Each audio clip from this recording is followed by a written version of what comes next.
Alors, qui est le Fils de l'homme? Qui est le Fils de l'homme dont parle la Bible? Cette expression mystérieuse cache-t-elle le titre de quelqu'un d'important? Ou peut-être celui d'un roi? Ou celui d'un prophète? C'est peut-être tout simplement l'homme lui-même qui se cache derrière cette bizarre appellation. Ou encore, et ça c'est comme le pensent beaucoup de croyants, est-ce que ce ne serait pas un titre donnant un grain d'humanité à un homme devenu Dieu, qu'on appelle Jésus? Alors c'est vrai, on ne peut pas passer à côté de ce titre, puisque Fils de l'homme, eh bien ça remplace Jésus, ou le Fils de Dieu, et on voit ça à maintes reprises dans le Nouveau Testament. Jésus l'utilise énormément. Pourquoi emploie-t-il Fils de l'homme plutôt que son propre nom d'ailleurs? Cela reste un mystère. On le trouve 88 fois dans le Nouveau Testament. Et tous les évangiles en font un usage commun. Alors, intéressons-nous de plus près à Fils de l'homme, mais surtout, on va commencer par le chiffre qu'on a dit 88 fois, 11 fois 8. 11, ce chiffre du jugement et de la séparation entre l'ivraie et le bon grain, eh bien cet indice n'est pas un pur hasard à mon goût. Il révèle une partie du mystère, en tous les cas. Le sens qu'on lui attribue n'est sans doute pas le bon. Ensuite, dans les livres de l'Ancien Testament, on parle de Fils de l'homme au singulier, mais si vous le remarquez bien, on en parle aussi beaucoup au pluriel. Alors on va se poser la vraie question. Y aurait-il plusieurs fils de l'homme? Pour les théologiens, comme le célèbre pasteur protestant et politicien américain C.L. Scofield, pourquoi je prends celui-là? Parce que c'est celui qui a rédigé les commentaires de ma première Bible. Mais selon les théologiens, c'est un titre que l'on donne au Messie parce qu'il tient son origine dans la vision de Daniel. Et on lit ça dans Daniel, chapitre 7, verset 13, cette vision. Sur les nuées des cieux arriva quelqu'un de semblable à un fils de l'homme. On lui donna la domination, la gloire et le règne, et tous les peuples, les nations et les hommes de toute langue le servirent. Sa domination est une domination éternelle qui ne passera point, et son règne ne sera jamais détruit. Donc, fils de l'homme, pour les théologiens, comme beaucoup, c'est donc un titre honorifique donné au Messie, donc donné à Jésus-Christ, à qui on aurait donné la domination, la gloire et le règne. Par cette expression, il se serait donc, attribué la prophétie du Fils de l'homme. Par conséquent, la religion, dans son ensemble, elle voit que Fils de l'homme, c'est l'homme, mais avec un grand H, l'homme parfait incarné par Jésus en tant que Messie. Mais voilà, leur vision est imparfaite, car elle est réduite, elle est très réduite, et je la trouve même très partielle. On le sait, le péché empêche de voir le clair. Alors, commençons en laissant l'Esprit nous guider. Et l'Esprit me fait poser une première question. Et si cela n'était pas un titre, mais tout simplement un état? Je rappelle que l'état, c'est une condition, c'est une manière d'être. En fait, tous ces indices au départ, tous ces indices vont dans le même sens, et ils indiquent la vérité qui est que, dans un premier temps, nous sommes tous, absolument tous, fils de l'homme. Ne serait-ce que par notre condition, notre état. L'homme, c'est Adam, Adama en hébreu. Adama qui vient de la terre, l'homme du sol, le glébeux. L'hébreu d'origine, Ben Adama, fils de l'homme, signifie membre du groupe des hommes. On a là affaire au genre humain dans son ensemble. Nous sommes tous fils de la terre, c'est-à-dire nés à partir de la poussière de la terre. Ça c'est Genèse 2, 7. Dieu a donné la terre au Fils de l'homme. Psaume 115, 16. On parle bien de l'humanité ici, dans son ensemble. Pourtant, il y a quelque chose de bien différent, et il faut attendre Genèse chapitre 4 pour voir apparaître non pas un nouveau Fils de l'homme, mais deux types de Fils de l'homme. Et là, je fais référence à Abel et Caïn. Abel, c'est un fils de l'homme avec l'âme d'une victime, semblable à un agneau. Et un fils de l'homme, un autre fils de l'homme, c'est Caïn, avec l'âme d'un prédateur, semblable à un loup. Mais alors, pourquoi ces deux frères, Abel et Caïn, sont-ils si différents, alors que le péché, lui, est entré pour toute l'humanité, par Ève, comme par Adam d'ailleurs, et par leur désobéissance? Eh bien, on en revient encore à Genèse, chapitre 4, verset 1, puisque tout a commencé là. Adam connut Ève, sa femme, elle conçut et enfanta Caïn, et elle dit « J'ai formé un homme avec l'aide de l'Éternel ». Alors comme je l'ai dit dans mon message précédent sur la balance juste et la balance fausse, tout commence et tout finit par une naissance. Je n'ai pas dit que tout commence par une naissance et finit par une mort, mais tout commence par une naissance et finit par une naissance. Regardez Ève, la mère de tous les vivants. Elle enfante le fils du péché avec Caïn. Et Marie, elle enfante le fils de Dieu avec Jésus. Ève a bien formé un fils de l'homme, oui, mais elle ment. Elle ment complètement lorsqu'elle dit avec l'aide de l'Éternel. Sa balance est fausse, car elle ne veut pas expliquer à son mari qu'elle a été adultère en mangeant du fruit de la désobéissance.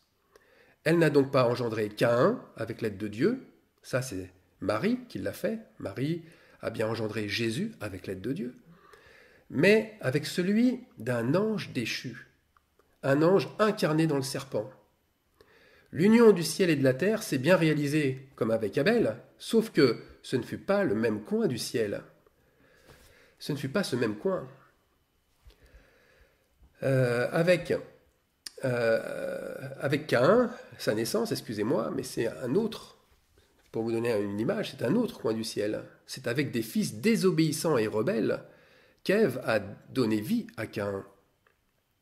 Donc, il y a bien deux races de fils de l'homme, un fils de l'homme déchu et un fils de l'homme qui sera gracié et glorifié.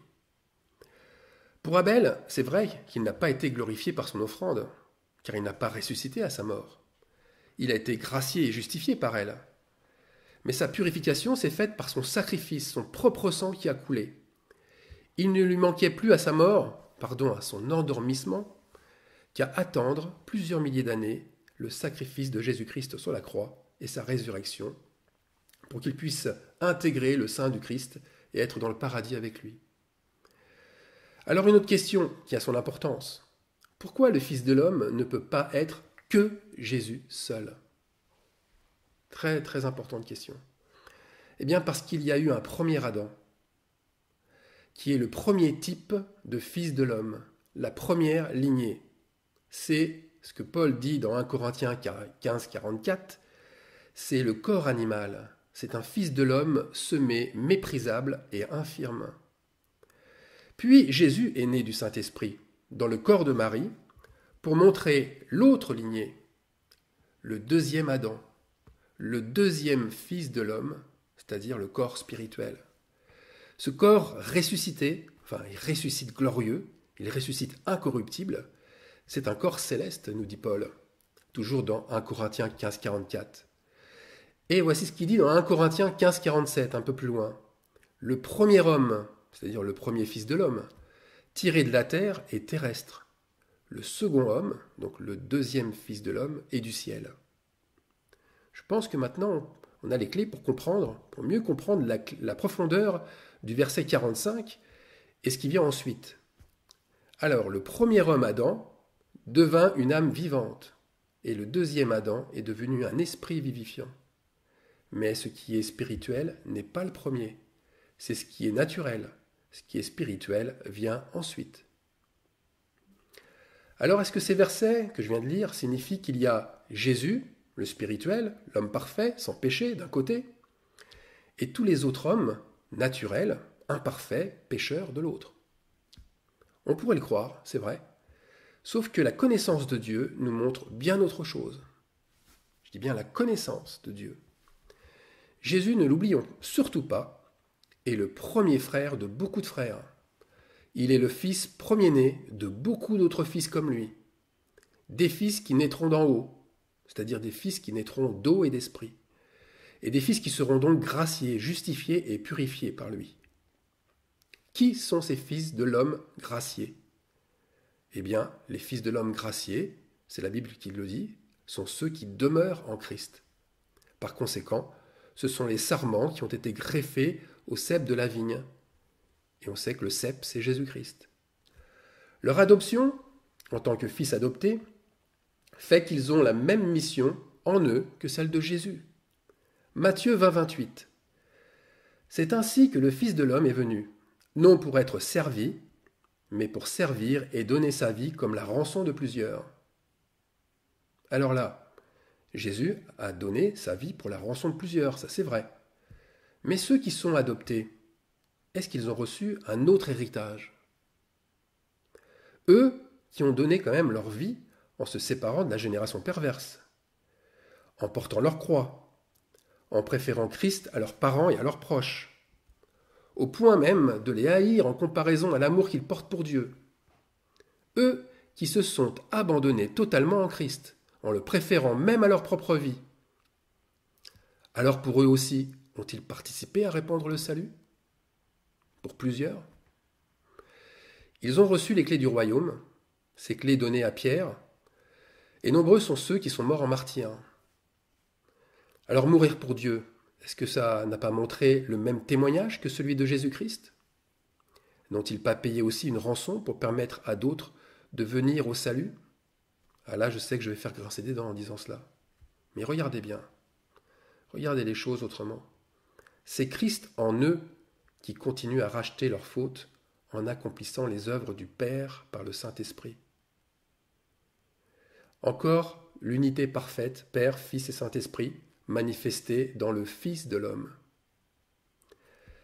Je vais dire une chose qui est un peu choc, mais si vous ne croyez pas ce que je vous dis là, c'est grave, c'est même très grave, car vous rejetez alors l'allocution de Jésus prononcée à Nazareth, au début de son ministère. Et donc vous rejetez aussi Ésaïe, chapitre 61. La plantation de l'Éternel. Cette plantation, ce n'est pas Jésus seul. On ne parle pas d'un arbre, on parle d'une plantation, d'une forêt. Reprenons le chapitre 61 du livre d'Ésaïe. Ils rebâtiront, ça c'est la troisième personne du pluriel. Ils relèveront, ils renouvelleront, ils seront appelés sacrificateurs de Dieu. Dieu traite avec eux une alliance éternelle. Ce n'est pas Dieu traite avec lui une alliance éternelle. C'est une race, c'est une postérité. C'est toujours Ésaïe 61, ça. Et la question fondamentale, mais que fera germer par eux le Seigneur? On lit encore dans Ésaïe 61, le salut et la louange. N'est-ce pas cela aussi que Jésus a semé auparavant? Alors continuons. C'est vrai, Jésus, Dieu, a une préférence parmi les fils de l'homme. Il s'est choisi certains plutôt que d'autres. Psaume, chapitre 80, verset 16. Que ta main soit sur l'homme de ta droite, sur le fils de l'homme que tu t'es choisi. Psaume 45, 2. Tu es le plus beau des fils de l'homme. La grâce est répandue sur tes lèvres. C'est pourquoi Dieu t'a béni pour toujours. Dieu s'est choisi, non pas un homme, mais l'homme tiré du ciel, l'homme spirituel. Et Dieu rejette, par la même occasion, le Fils de l'homme. Qui? Lequel? Le Fils de l'homme qui n'est pas comme Jésus. Psaume 146, 3. Ne vous confiez pas aux grands, aux fils de l'homme qui ne peuvent sauver. La question plus profonde encore est, Dieu alors, rejette-t-il définitivement toute cette race animale, cette race déchue de fils de l'homme? Eh bien non, non, puisque le Fils de l'homme ne rejette pas celui qui vient à lui. Ce n'est pas un verset juste pour montrer la noblesse de cœur de Dieu, sachant que de toute manière, cette race perverse est perdue, qu'elle est perdue définitivement, que Dieu la met au feu et qu'il s'empresse de l'oublier. Non, c'est bien le contraire. Il n'y a rien d'hypocrite comme d'esprit grand seigneur tyrannique et revanchard dans le Seigneur. Sinon, que signifie cette prophétie d'Ésaïe? Le loup et l'agneau paîtront ensemble. On ne nuira point et on ne causera aucun dommage sur toute ma montagne sainte. Décidément non. Dieu aime tous ses fils, tous les fils de l'homme sans exception. Quelle que soit leur nature d'origine, qu'ils soient rebelles ou soumises, boucs ou brebis. Notre Seigneur prend soin du Fils de l'homme déchu même si nous ne voyons pas encore maintenant que toutes choses lui sont soumises. Hébreux 2, 8.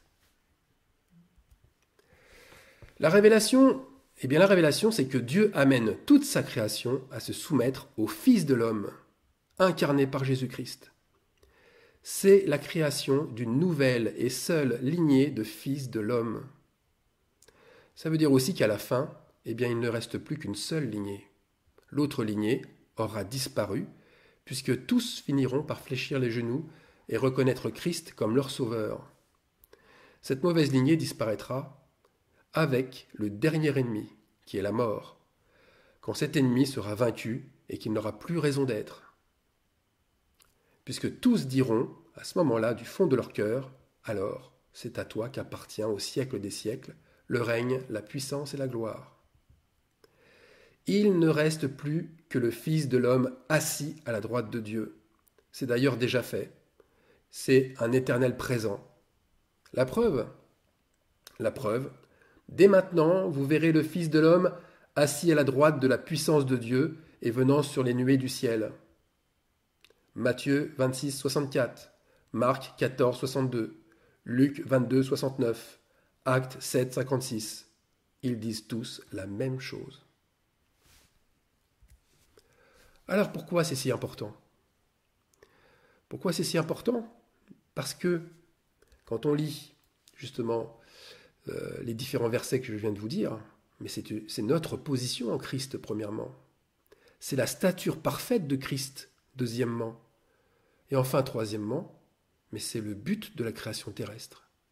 C'est la volonté de notre Père qui est au ciel pour qu'elle se fasse de la même façon sur terre. Et cette volonté, c'est de rassembler tout ce qui est dans le ciel et sur la terre en Christ. L'homme a été fait à l'image de Dieu pour revenir à l'état initial en Jésus-Christ. Donc à la fin, il n'y aura plus de Fils de l'homme en dehors de Jésus-Christ. Alors attention à ne pas faire d'amalgame et d'extrapolation trop rapide. Être en Dieu, cette position, elle ne signifie pas être tous au même niveau. Même si nous avions tous un même accès au salut, nous aurons un rang en Christ différent les uns des autres. Les premiers seront les derniers seront les premiers. Il y aura de la stupeur, il y aura de la consternation, car des publicains et des prostituées nous devanceront dans le royaume de Dieu. Ça, c'est ce que nous dit Jésus. Il y aura des serviteurs soumis à des maîtres dans le royaume, comme il y a plusieurs demeures dans la maison de mon Père. L'épouse de Christ, c'est-à-dire ceux qui porteront un habit de falin, demeurent dans ses palais. Et d'autres seront plus éloignés dans la cité. Dieu rassemble par famille et selon la persévérance que nous aurons manifestée par notre foi. Une foi manifestée où ? Dans le ciel ? Sur la terre ? Réponse.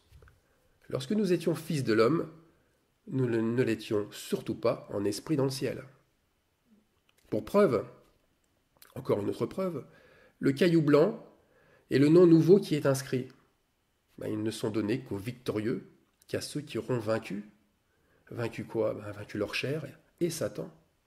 Et à ceux seulement qui auront donné leur vie pour Dieu. Apocalypse 2, 17. De même, certains n'auront pas à souffrir une seconde mort. Apocalypse 2, 11. Ils n'auront pas à repasser par une vie faite de souffrance et d'infirmité. Là, je vous amène à réécouter mes messages sur la réincarnation. Le chemin du salut il est très loin d'être le même pour tous, aussi bien dans la durée que dans la souffrance. Alors pour résumer, quand Jésus emploie le mot « fils de l'homme », plutôt que de s'impliquer seul, lui seul, c'est qu'il veut nous dire qu'il embrasse toutes celles et ceux qu'il est venu chercher et qu'il ne perdra personne. Il ne perdra personne. Par exemple, lisons Matthieu 9, 6. Or, afin que vous sachiez que le Fils de l'homme a l'autorité sur la terre de pardonner les péchés, lève-toi, dit-il alors au paralytique, prends ton lit et va dans ta maison. Voyez ici, c'est flagrant. Jésus n'a pas dit « afin que vous sachiez que j'ai, moi, l'autorité sur la terre de pardonner les péchés ». Non, Jésus ne s'inclut pas seul dans la démarche de sauveur. Il est le sauveur avec son Père. Comme nous serons, ou nous sommes déjà sauveurs avec notre Père par le Saint-Esprit. La plupart, en fait, ne voient que l'arbre. Ils ne voient que l'arbre dans Jésus, mais ils ne voient pas la forêt. Ils voient, comme l'expression bien connue, ils voient l'arbre qui cache la forêt. Jésus dira à Pierre à ce sujet, « Je te donnerai les clés du royaume des cieux. Ce que tu lieras sur la terre sera lié dans les cieux. Ce que tu délieras sur la terre sera délié dans les cieux. » Dieu n'est pas venu remplacer l'homme par le Saint-Esprit. Ce n'est pas Dieu qui lie et qui délie dans le ciel. Il veut le faire avec le disciple. Et le disciple accomplit.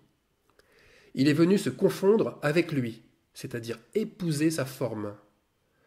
Donc, fils de l'homme implique un combat, mais collectif.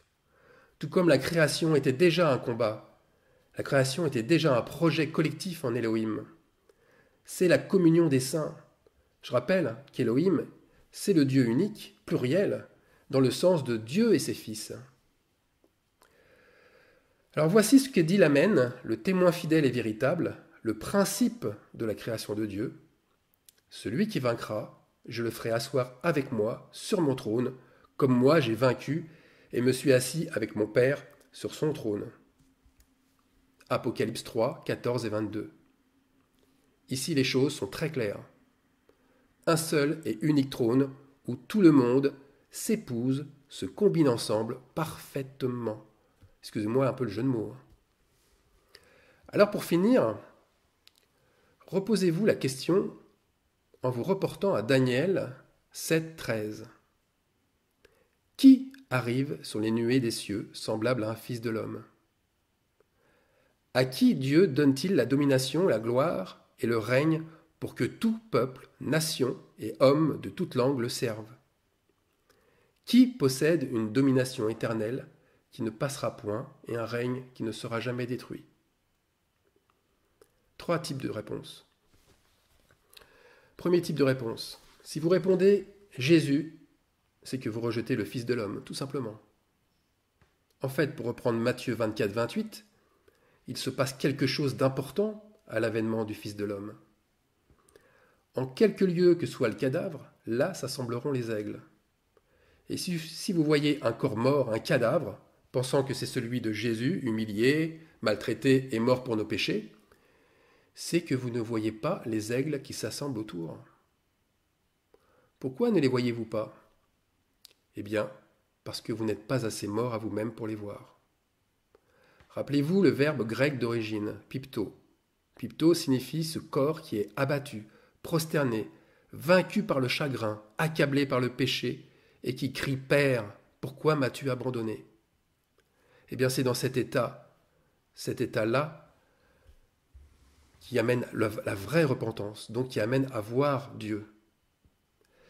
Maintenant, notre réponse, deuxième réponse, si vous dites le Fils de l'homme, donc apparemment une bonne réponse, mais en pensant qu'il est unique, car c'est Jésus ressuscité, eh bien vous vous êtes fait une idole de Jésus de Nazareth, une idole de l'homme Jésus. En fait, vous voyez l'unité dans la personne, mais vous ne voyez pas l'unité dans la communion. Vous vous attendez à voir un Dieu dans un homme pour l'admirer, pour le louer. Vous êtes fait inconsciemment exclu de cette communion. Troisième type de réponse. Si vous répondez enfin, le Fils de l'homme, et là en pensant que Jésus-Christ ressuscité est devenu, avec nous, ses élus, la partie visible de Dieu, eh bien votre réponse est conforme à la volonté de Dieu. C'est ce que je crois au plus profond de moi-même, par le Saint-Esprit qui me l'a enseigné. Le pain et le vin symbolisent la vraie communion, celle qui est faite en Christ. C'est le Fils de l'homme incarné alors. Oui, on peut le dire.